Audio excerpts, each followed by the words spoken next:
back like we never left. It's Double Move Sports.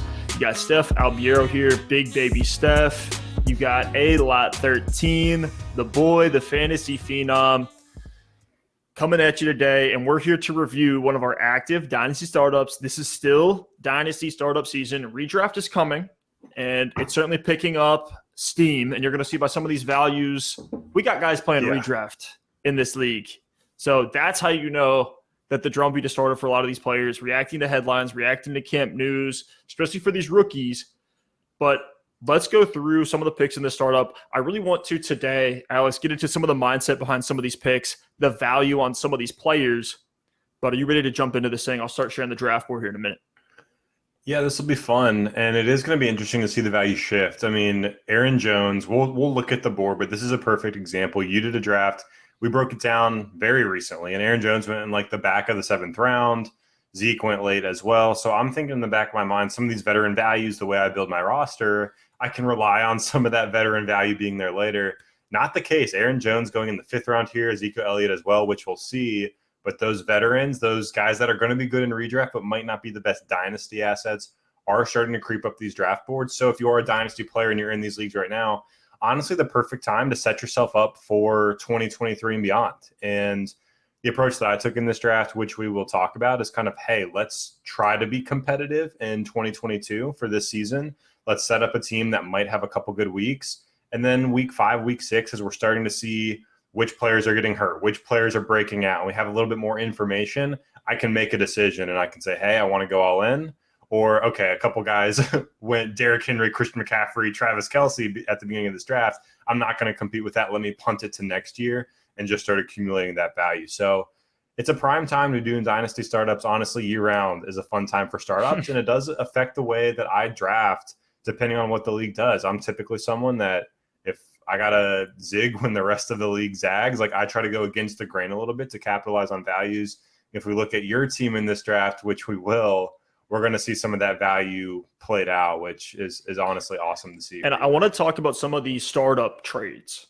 That seems to be where dynasty players, right? Everyone can say, let the draft come to you, or, hey, the way the draft fell, put me into a win now, or put me into a productive struggle to start. But at the start of leagues, at the very, very start, right, the second the startup starts, what should you be doing from a startup trade perspective? Should you be trying to move back? Should you try to move up? Should you trade your rookie picks? Should you go acquire rookie picks? And Alex, you did a lot of the rookie pick acquisition on this startup board. So I'm really excited to hear about the mindset and how you got some of these deals done. I was relatively quiet for my standards as far as startups go, and we'll talk about why that was. Let's jump into the draft board. So shout out to everybody in our DMS Kings League. If you want to join a dynasty league with us and our boys here in the community, just hit the free Discord link in the description down below. Got the whole squad in there, dropping takes every single day on trades, values, player news. That's probably the most fun, is the player news reactions and the memes. But to start off this board, and we don't have to go through every pick here today. We see a standard quarterback run to start the draft. Jonathan Taylor at the 106, which I think is a perfect time to take him. And then this is where I had a tough time getting on board with the 107 and 108, which was Justin Jefferson. And this is where they go, which is the thing. This is right at ADP, but yeah. Tell us, why do you have the problem with the receivers here? Because most people would say Jefferson 107, Chase 108. Like that's the perfect place to lock in your dynasty wide receiver one, who's 22, 23 years old. I agree with you on this, but I'm just going to punt it to you and say, why is it that you and I are always against the wide receivers that early? Because wide receiver in dynasty has so much depth. Yeah. And you look at who was there on the board when these picks were made. This is the egregious part. It's not the fact that these guys went around one. It's that they both went over Kyler Murray on this draft board, who by most folks' standards, including ours, is a top 5 dynasty quarterback. He's young. He's a passing first quarterback, but has the ability to put up 800 plus rushing yards in a given season. We've seen it time and time again, really ever since his rookie year. He's been extremely productive. I think folks are just kind of down on him because he went from DeAndre Hopkins to Marquise Brown, and they lost a few pieces here and there, but they still have a ton of weaponry. And what we know about these rushing QBs, a lot of the time, Cam Newton showed us this, Josh Allen has showed us this, they're going to take the game onto their shoulders if they have to.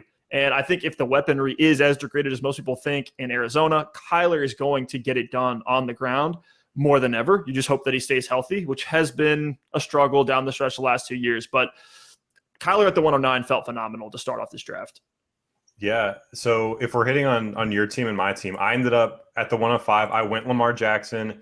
He's my QB4 in Dynasty behind Allen, Herbert, Mahomes. So to get him at the 5 was great. It's a bit of a homer pick as well. We're both huge Lamar Jackson fans. Was agonizing for me to choose between my favorite running back in the league and my favorite quarterback in the league with JT and Lamar. But ultimately, in the leagues I'm in, I just know how hard it is to acquire these top-tier mobile quarterbacks.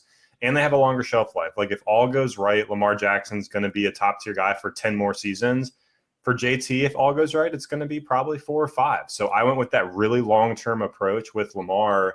And Steph, you nailed it. The 109, just a home run for Kyler Murray. But I have a good question for you because I do think after the Kyler pick, the board breaks a little bit. A lot of people are in on Najee Harris. I've cooled off on him a little bit in these Dynasty leagues. If Lil Mixon, with the pick before you at the 108, would have gone Kyler Murray and you were staring down Jamar Chase or the rest of this board at the 109 and you were not able to trade out, I want to know who you would have taken there because that's a tough call.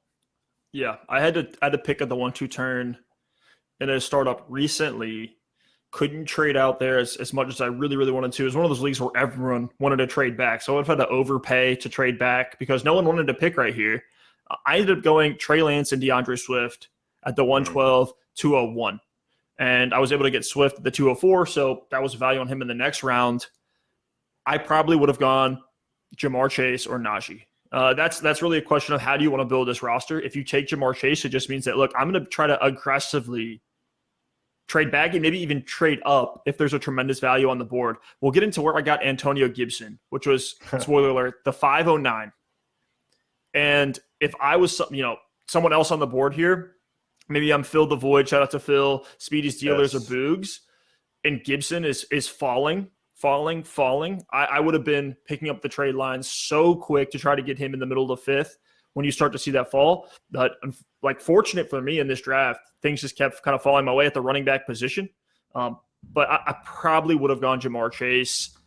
If you're just vehemently against wide receiver, okay, go Najee. I'm not going to debate it too hard, but Chase would be the pick for me.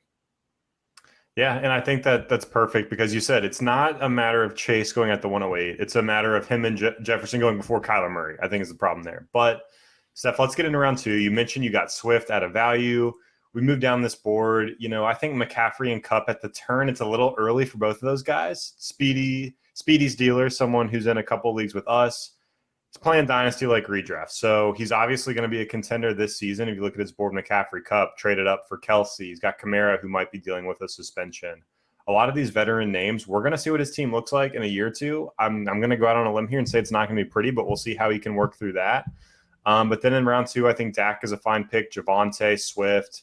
Kelsey's a little bit early, but Hurts and Trey Lance, I think in the mid-second, were both fantastic picks. I was desperately hoping at the 208 that Hurts or Lance would fall to me. Just another one of these young quarterbacks with that mobile rushing upside. But I ended up with Russell Wilson. So if I would have been able to go Lamar, Jalen Hurts, or Lamar, Trey Lance, I feel like all options would have been open for me. Shout out to my roster with Hurts, Lance. Shout out to that roster. But everything would have been open to me as far as, a young roster. And I could go young and go for a rebuild, maybe shoot for 2023. Or I still could go for a win now with guys like that.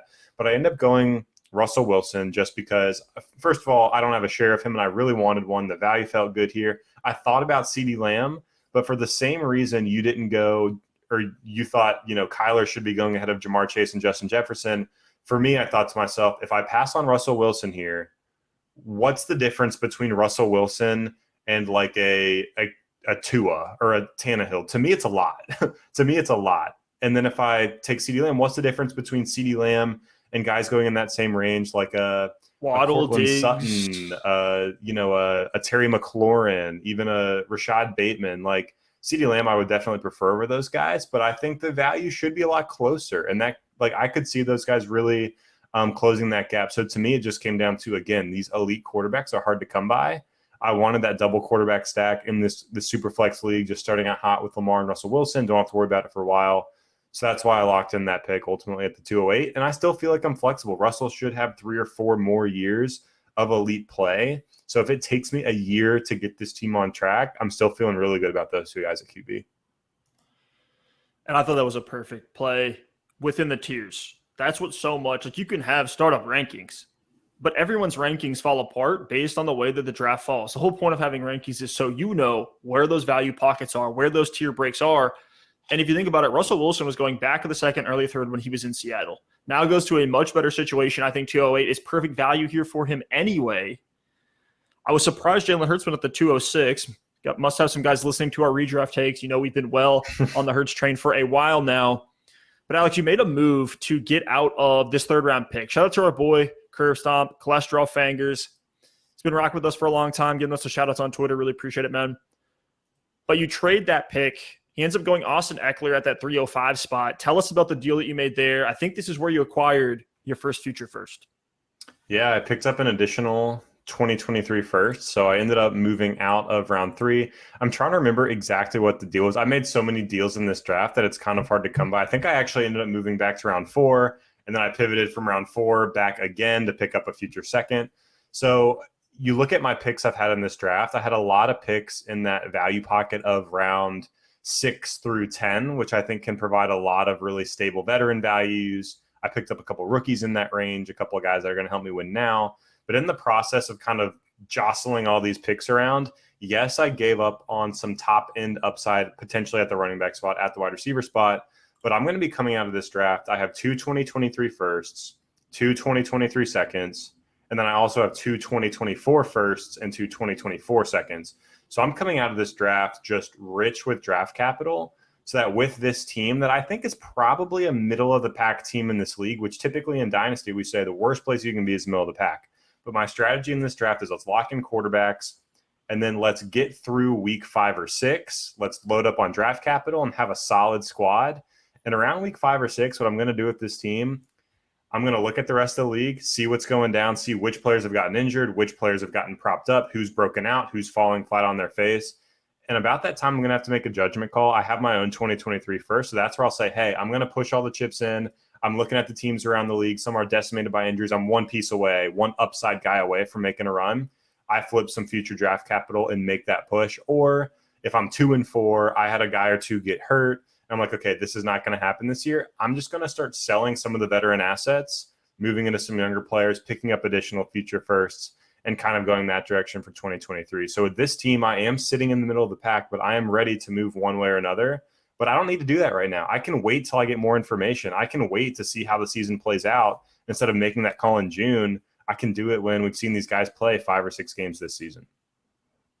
100%. We'll get into some of the depth pieces and upside shots that you took later on in the draft, like Rachaad White, where you can know very quickly, right? If something happens to Leonard Fournette early on in the season, you go, man, this running back room that I thought wasn't that stacked actually is turning into something because we have Rachaad White playing the RB1 role, at least the pass-catching back role in Tampa for potentially the rest of the year, if something does happen to Leonard Fournette. And, Alex, I want to talk about some of the RB values here. Off the board at RB6 is Breece Hall, which I think is a little spicy. I'm all in on Breece, but that's a little spicy to me for startup value. Joe Mixon, RB7. Austin Eckler, RB8. Dalvin Cook, RB9. Derrick Henry, RB10. So we saw running backs that you and I have as RB2s in Dynasty get pushed up to the back. It's the veterans, man. It's the veterans. It's the Dalvin, Eckler, Henry, Kamara tier that I think just got pushed up way too early in this draft, and it created a lot of values later on for the young pieces in Dynasty that you want at the running back position. The age peak for that position is 24.8 years old. Now, I know there's freak of athletes out there like Derrick Henry. You know, Austin Eckler could be productive for a very long time as a PPR asset because of just how he scores fantasy points. But those are not the guys that you typically want to invest in above their ADP. You want to wait for the value on an older name. And it created value pockets where I was able to get Cam Akers at the 409, Travis Etienne at the 404. I had already taken Stef, and then Antonio Gibson at the 509. So if you look at this running back room, I think almost all of these picks were phenomenal values. And I made a little trade here myself. I traded my third-round pick, traded back for the 409 and the 504, which I ended up going Cam Akers and Deontay Johnson, and essentially gave up Stephon Diggs. If you look about who was there, at that time. Maybe you go with a Barkley at that pick, maybe Kamara if you're super high on him long term. But I probably would have gone with Diggs there just based on who was on the board. So I traded Stephon Diggs for Cam Akers, Deontay Johnson. I don't know about you, but I would make that deal in most rosters, most dynasty leagues, especially if I need a running back and need a wide receiver, which in this case I needed both at the time, the way we were just building this roster. I love where Diggs went at this ADP. Shout out to Jarek for that amazing pick. But after him, we saw some names like Trevor Lawrence. TJ Hawkinson went very early in this draft, 401. Darren Waller. We saw him go 6th round in our startup we did recently. Goes in the 4th round here. I take ETN. ETN is creeping up, man. On KTC, he's now in the top 10 at the running back position in Dynasty. I relate his situation very similarly to DeAndre Swift, who I have as a top 3 Dynasty running back. So I love the values I got on both guys. I think both could be league winners this year, and they're both young. Yeah, your draft for a draft where you didn't make a lot of moves, and it was one where everyone was trying to move back, and that's something we've always preached. So because these are double move sports leagues, like I guess people actually listened to us, and everyone was trying to move back. So it made it tough. And for a draft where you didn't do a ton in terms of moving around, I was telling you before we started recording, like this draft honestly couldn't have gone better for you because you got the value on Kyler at the 109. You have the value on Swift at the 204. You make some moves in these middle rounds, and you end up getting ETN and Cam Akers in the 4th, who both were at good values there, but both of those guys do have question marks. And to me, with this roster, if one of the two hits in a huge way, then that was worth it for 2/4. And if one of them hits in a big way and one ends up being decent, then that's all just gravy from there. And if both end up hitting, you're going to be a force for a long time in this league. And then you look at the 5th round where Deontay Johnson, I think, was a great value as well. And then Antonio Gibson at the 509. Like, before they drafted Brian Robinson, Antonio Gibson was going in the 3rd round. And so that was already after they had brought McKissick back. Antonio Gibson was still going in the 3rd round. And I get it, Brian Robinson. He gives me concerns for Gibson in redraft and a dynasty, of course.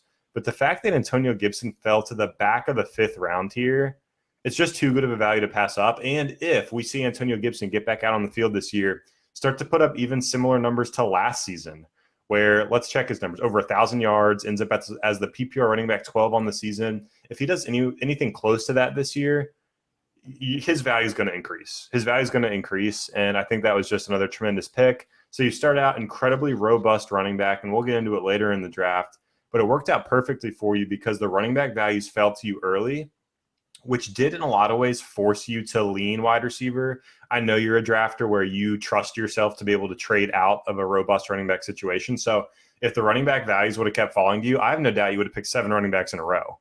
But I'm sure in those tiebreaker situations, you would have preferred those receivers. And later in this draft, you end up getting Godwin in the 7th round, the back of the 7th round, Olave in the 8th, and then Amari Cooper in the back of the 10th.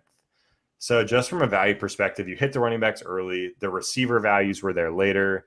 And another thing we're going to keep preaching in these dynasty startups, there's a lot of variance, it seems like, with the quarterbacks and the veterans in the first couple of rounds. But every single time when you're in that 1st round, it feels like an 8th, a 9th, a 10th round pick is complete dust. Like, it doesn't seem like people tie a lot of values to those.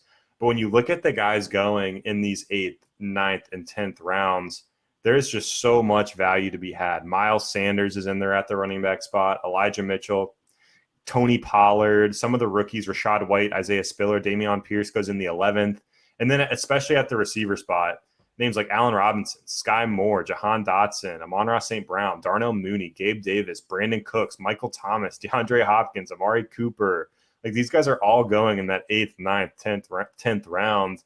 And the values are so tremendous that it's just worth waiting on the wide receiver spot. And if you look at my draft, I tried to fade wide receiver as much as I could. I mean, DK was an incredible value at the 408, couldn't pass that up. Insane value. Insane.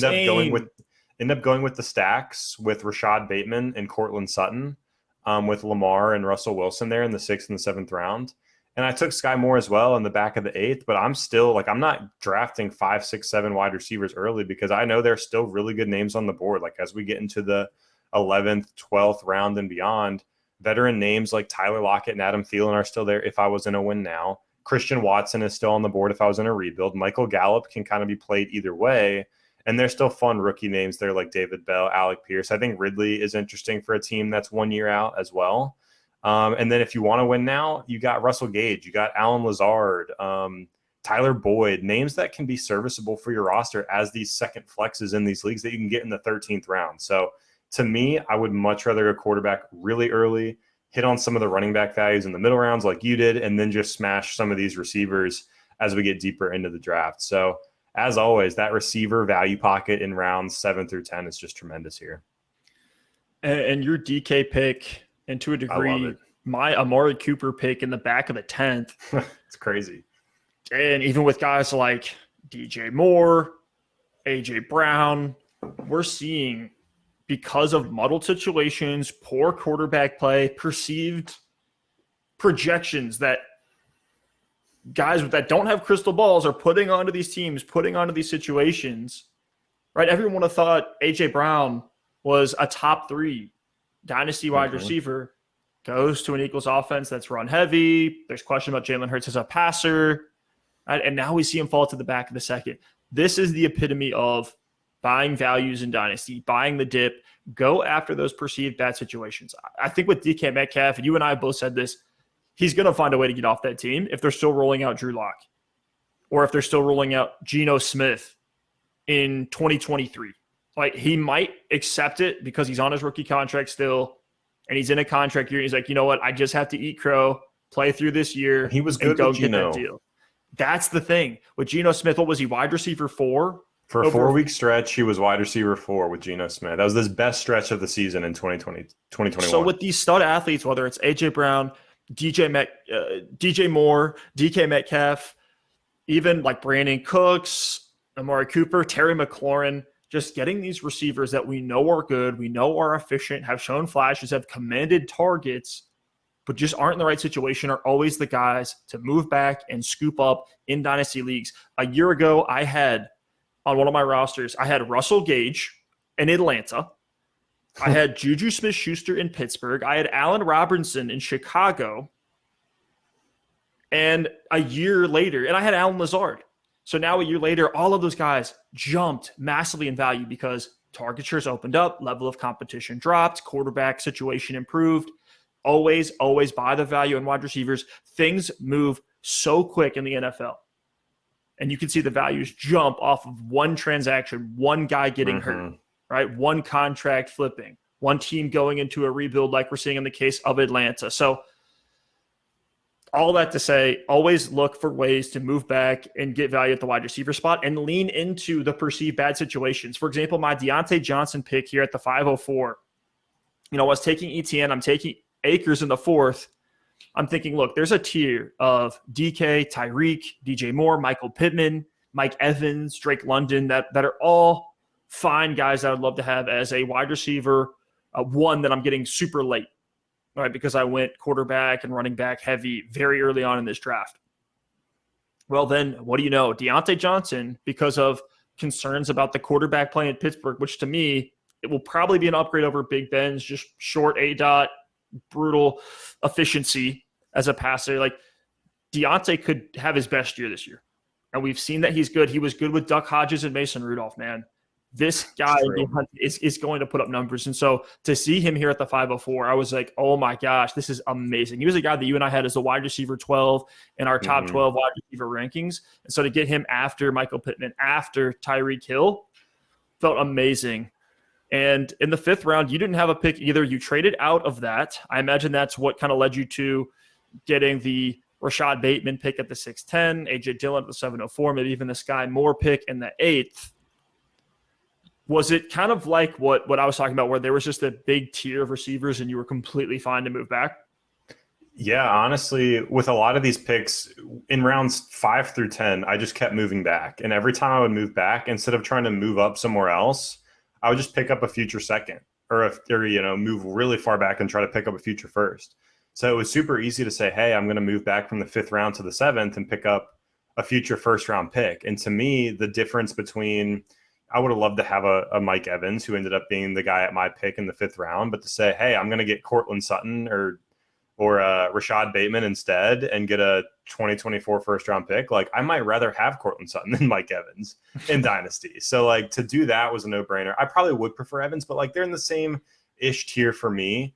And with you at the 504 in your roster, I know Mike Evans is going to have a big year. I'm all in on him in redraft with Brady being back and Gronk gone and Godwin hurt. I think Evans is going to have a huge year, but I love what you did with Deontay Johnson, kind of circling back to that, because Deontay could have as good of a year as Mike Evans. I do have concerns in redraft with Deontay.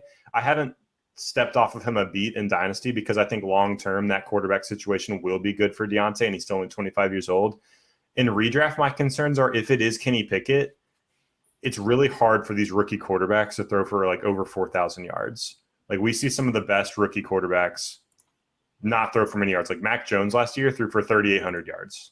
And so to me, if it's Pickett, there could be some constraints to the volume, but I still think Deontay would be fine in that situation. But I do think if it's Trubisky, he's going to go off. Like I think in redraft, it's going to be better if it's Trubisky for him this season.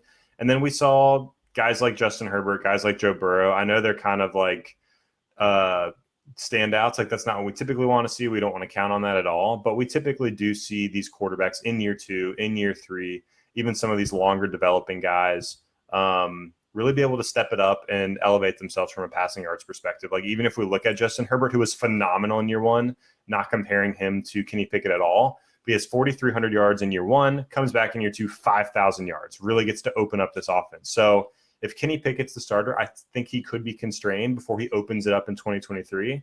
So that's my only concern with Deontay. I think Mac Jones was an interesting pick in this draft. If we go to the 6'11", shout out to who's ever painter for that one, because Mac Jones is in that same boat. 3,800 yards last season. Seems like they really had the training wheels on. They go out, they pick up Tyquan Thornton in the draft. They bring in Devontae Parker. The weapons have just gotten better, and I think we could see a situation where they finally open it up a little bit for Mac Jones. I know there's concerns about his upside in fantasy, but if he goes from 521 pass attempts to 600 pass attempts in 2022, he could be immediately in that streaming category with guys like Kirk Cousins, with guys like Derek Carr. I think that's definitely a possibility. And the fact that he went around after Tom Brady in this draft, the fact that he went, 10 picks after Kirk Cousins, a full round and a half after Aaron Rodgers, just shows you the premium on these veteran quarterbacks and the values you can get for some of these younger guys who haven't fully broken out yet. I'd much rather get a Mac Jones, a Rashad Bateman, a guy that still is moving into the prime of his career and is an ascending asset and has so many avenues for his dynasty value to go up, than a guy like an Aaron Rodgers or a Tom Brady, who they're great and they're going to be good for this season, but there's really nowhere for their dynasty value to go but down. We could be looking at drafts at this time next year. Brady could be retired. Rodgers could be retired. They might not even be on the draft board, and Mac Jones could actually be a 3rd or 4th round pick. And that's why I think him at the 6'11" is just a steal. I want to talk about what you did since you didn't pick in the 5th, how you address the running back room, right? Because you're coming into this draft to start Lamar Jackson, Russell Wilson, DK. That's the only players on your roster. You're trading out of the 5th round when most guys are thinking, shoot, I don't have a running back here. I'm going to miss out on all these values. I'm not going to get a young guy. I'm going to have to settle for like a James Conner as my RB1. And you go Josh Jacobs at the 608. I think that's fine value there. A.J. Dillon in the 7th. I think that was a steal.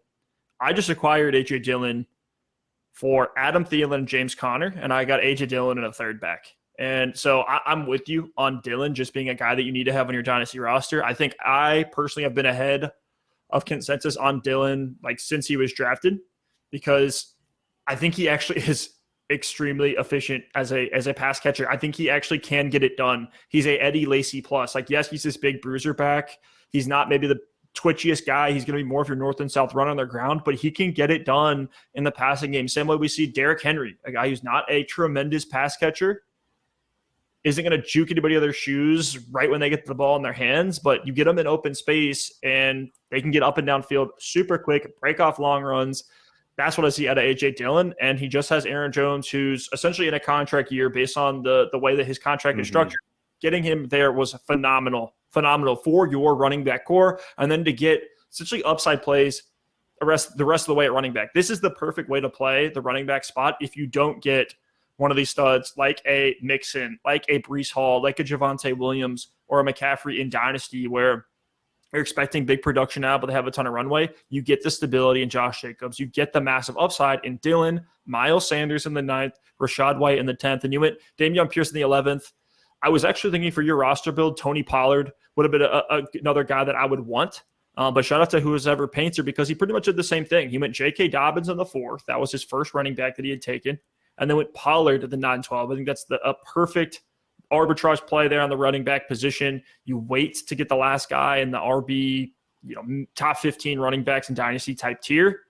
And then you go get an upside pass catcher out of the backfield that has already proven himself in a great offense that you want pieces on. So I love the way that he structured that. Shout out to Painter. I'm sorry. Shout out to Cholesterol Fingers. My bad on that. Shout out to Fingers. But Alex, let's go back to the board and talk about a trade back that I made. So I didn't have a 6-rounder because of some other trades that I'd made. Ended up getting Godwin at an extreme value. Goes back to buy the perceived bad situations. We know Godwin's situation this year is amazing, but people don't want him on their teams, especially if they're going to win now because he's going to start the season on the pup. And nobody likes to hear that, and that's all we're hearing right now. That's what the drumbeat is. As we're ramping up to the start of the season, it's, hey, headlines say Godwin's going to miss camp. Godwin's not ready for OTAs. Everyone's just taking in these small temporary data points and putting that into the macro value of Godwin. And I hate for them, love it for me. Was able to get Olave. And this is where some extreme values, around 8, 9, 10. Like this epitomizes that whole point you just made about getting into this range. Get Chris Olave at the 804 behind Gabe Davis. I was floored that Olave made it to me. When I took Godwin, I was already debating Olave in that range. I thought, I'd rather still have Mike Williams. I'd rather have Elijah Moore. So maybe Olave will fall back to me, and he does. And I just keep looking at all the positive things for Chris Olave, man. He's pretty much Garrett Wilson in a better situation, right? He had an extra year in college. Whoop-de-doo. Like, he was so good, and he also outperformed Garrett Wilson in seasons prior. So it's like I'm essentially getting a discount Garrett Wilson in a situation where Michael Thomas, who knows what's happening with him? The reports get scarier and scarier about him playing this year, maybe retiring, starting the year hurt. And then in the case of Garrett Wilson, he's tied to Zach Wilson for years to come on, an offensive scheme that's typically run heavy because it's out of San Francisco. So I love the runway there for Olave to potentially be like have a high floor this year and a massive ceiling in later years if the Saints can improve. And then after that, getting Ryan Tannehill at the 906, Amari Cooper at the 1007, getting a wide receiver 1 and a starting quarterback who is essentially Russell Wilson light. Essentially getting Russell Wilson on the Seahawks, take off 20%, and that's Ryan Tannehill. Where, look, it's going to be a run-first offense, but he's an efficient passer. And that's really all you need. He'll rush in a few touchdowns too. This was a reason I had to actually trade up. So I did make a trade up, which is something we typically recommend against, but I'm all about pivoting. If you see a value on the board, and this is why knowing your values is so important. If you see a value, you know when to trade up where it's actually worth it. I didn't lose a ton, and I was able to get Ryan Tannehill at the 906. I traded back 3 spots in the 10th round where I still got Amari Cooper at the 1007 instead of like a Kadarius Toney or Michael Thomas. So, Alex, what do you think about that Tannehill pick? I love the Tannehill pick. And I mean, for you too, you really needed a quarterback. I mean, Kyler was your only guy. This is a super flex league. I love to have honestly, for me, Tannehill would be a great third QB. But for you and the value that you found early in this draft, it was time for you to get a QB. And honestly, if you would have waited one more round, you read the quarterback run perfectly. And I think that's what led to the Amari Cooper value as well. You looked at the board, you looked at what other teams had, you looked at the ADPs, and you said, there's probably a good chance a quarterback run is going to start. I want to make sure I get my guy. I need my second quarterback. I'm going to take the extreme value on Tannehill. You move up, you snag him, and then we do see the run. I ended up going with Matt Ryan to get my third quarterback. We see Jameis, Davis Mills, even Desmond Ridder go off the board. And because you started that run, you didn't need a quarterback anymore. 4 of the picks in between your next pick were QBs that were irrelevant to you. And so that led to another value in Amari Cooper. So I like the move. It'll be interesting to see if you pick up another QB, Stef. I know you're going to want a third in some way, shape, or form, but the Amari Cooper pick in the 10th round, you sniped him 1 pick before me. I'm glad I ended up with Rashad White there. I've ended up with him in far more leagues than I thought. I find myself to be really high on him. But Amari Cooper, I mean, let's talk about this. He's just turned 28 years old. He's going into his age 28 season. Last year in Dallas was still PPR wide receiver 27. He missed 2 games. He was impacted from COVID in a couple games where he was technically active as well. Actually had a decent season, 800 yards, 8 touchdowns on 6 to 8 receptions. So he goes to Cleveland. People think he's washed. But Stef, this could be the biggest target funnel situation of Amari Cooper's career. And I don't know what's going to happen with Deshaun Watson. He went in the 6th round. We didn't hit on him much because we are currently in the midst of the madness. We're just waiting and seeing. But even if we want to say Deshaun Watson, I think the safest assumption right now is he's going to miss a season. So if that happens, could be less, could be more, we don't know. But we'll just say it's a season. Long-term, Amari Cooper, age 29 and beyond, he'll have Deshaun Watson and he'll be the number 1 in Cleveland and still only be 29. So 2023 and beyond, he's looking great. For 2022, he's probably going to have Jacoby Brissett as his quarterback. But Jacoby Brissett has been involved in some target funnel situations in the past. If you look at Jalen Waddle last season, in his 3rd game in the NFL, Jacoby Brissett is the starter. Waddle gets 13 targets against the Las Vegas Raiders. Later on, hype, man. Jalen Waddle is still the only guy to go to with Jacoby starting against the Houston Texans, gets 10 targets, 8 for 83 in that game. So will the touchdown upside be in question? Yes, but he should be getting a ton of targets in this offense where the number 2 is going to be Donovan Peoples-Jones or David Njoku or Anthony Schwartz. Like Amari Cooper is going to see a ton of targets, even if it is Jacoby Brissett. And I think they're actually going to be a fairly competitive team, even with Brissett at QB, because they have a great defense. The other pieces on offense are fine. So Amari Cooper, to me, in the 10th round, like could easily still be a wide receiver 2 this year, even if the yards per catch isn't as high, even if the touchdowns are 4 or 5 instead of 8 or 9, could arguably see the most targets he's seen in his entire career. So we'll see what happens in Cleveland. But just because of the target funnel, man, to get him in the 10th round, another just incredible value. Behind Amari Cooper, it's Donovan Peoples-Jones. Like, I get stopped right there. Like, that's already like, okay, like he's killing it. No, David Bell. David Bell's fun. We'll see what happens with him. I like David Bell, but Anthony Schwartz, Jakeem Grant, Demetric Felton, these are the names behind Amari Cooper. Like, they should be looking to go get a guy like Marvin Jones, who I've heard the Jacksonville Jaguars are trying to move around. There's a lot of teams that could use an MJJ. You and I are both Marvin Jones guys. Colts could use him. Cleveland needs to go after him. Colts could go after him. And then it's David Njoku. Yeah, I like Harrison Bryant, but he's not a force to be reckoned with from a target share perspective. This is Amari Cooper in a wide receiver 1 situation, and this is the case study for Brandon Cooks and what he just did in 16 games in 2021. Wide receiver 19 off the board, 14.5 fantasy points per game. So finishes as wide receiver 19 in fantasy points per game, right behind CeeDee Lamb, right above DK Metcalf. So these are these premier names. Brandon Cooks last year, as far as production on the field in 2021, was neck and neck with those guys who were going 2nd, 3rd round in these dynasty startups. So for me to get Amari Cooper in the 10th, right, a guy that we know is good, who's in a funnel situation, but the situation has question marks and it stinks, that has to be one of the biggest values on this entire draft board. And hopefully I'm not – don't sound like I'm tooting my own horn too much, but I'm glad you're backing me up on this because when I saw him fall there in the 10th round, my mind was blown. But, Alex, we still got picks that need to come in on this draft board. Any other notes to leave us with as we move into the middle of the 11th round and beyond and another one of our DMS startups? Not a ton. I mean, my biggest thing is I think when you get past the 20th round, things can get pretty questionable, but I still think this 11th through 15th round is crucial. So we went ahead and hopped in. I still need a tight end, so that's probably going to be a priority for me here in the 11th. But there's still values on the board. There's names like Christian Watson. There's names like we mentioned some of them earlier at wide receiver. A lot of fun tight end names as well. Quarterbacks are drying up. So it's going to be a fun end of this draft. But I think it's just important to know. I talked so much about that value pocket around 6, 7, 8, 9, 10. I think even to a lesser degree, there are some values to be found in rounds 11 through 15. So don't throw those picks away. And yeah, it's going to be a fun end of this draft, and we might have to come back and roast some of these teams when it's all said and done. But we'll see how it plays out, Steph. This was fun.